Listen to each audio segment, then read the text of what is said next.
1 Petrus pasal 2 ayat 1 sampai ayat yang ke-10. Yesus Kristus batu penjuru.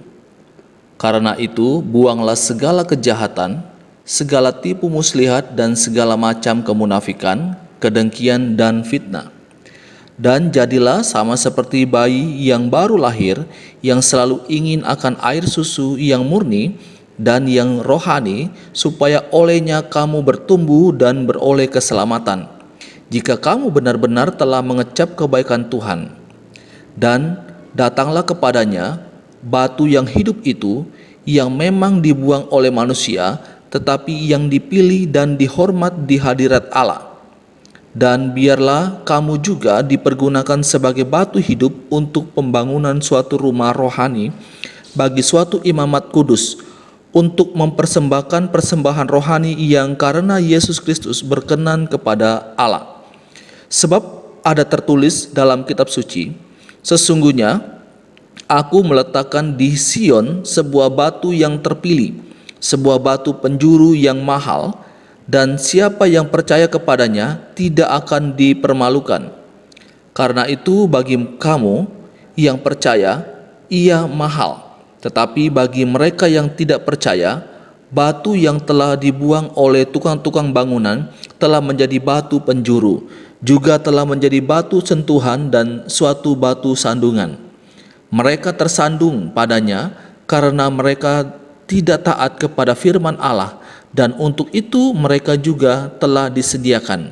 Tetapi kamulah bangsa yang terpilih, imamat yang rajani, bangsa yang kudus, umat kepunyaan Allah sendiri, supaya kamu memberitakan perbuatan-perbuatan yang besar dari Dia yang telah memanggil kamu keluar dari kegelapan kepada terang yang ajaib.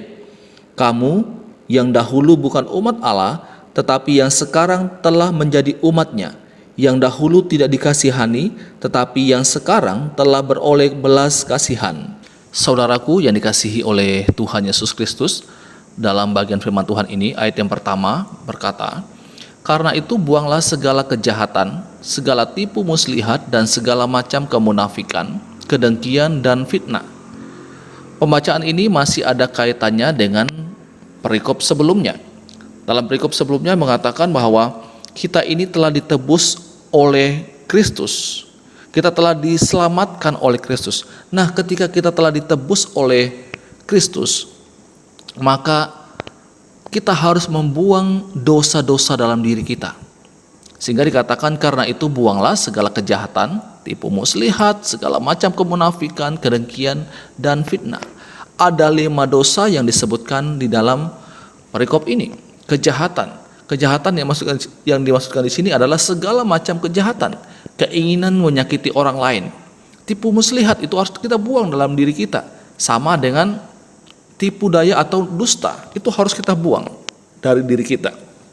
Kemudian dikatakan lagi kemunafikan. Kemunafikan adalah orang yang berpura-pura, orang yang bersandiwara, kasih yang tidak palsu. Dan Petrus katakan buanglah itu, tanggalkan itu dari diri kita. Yang keempat dikatakan kedengkian.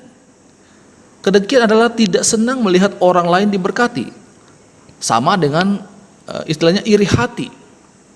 Dan yang kelima adalah fitnah. Fitnah adalah berbicara buruk tentang orang lain.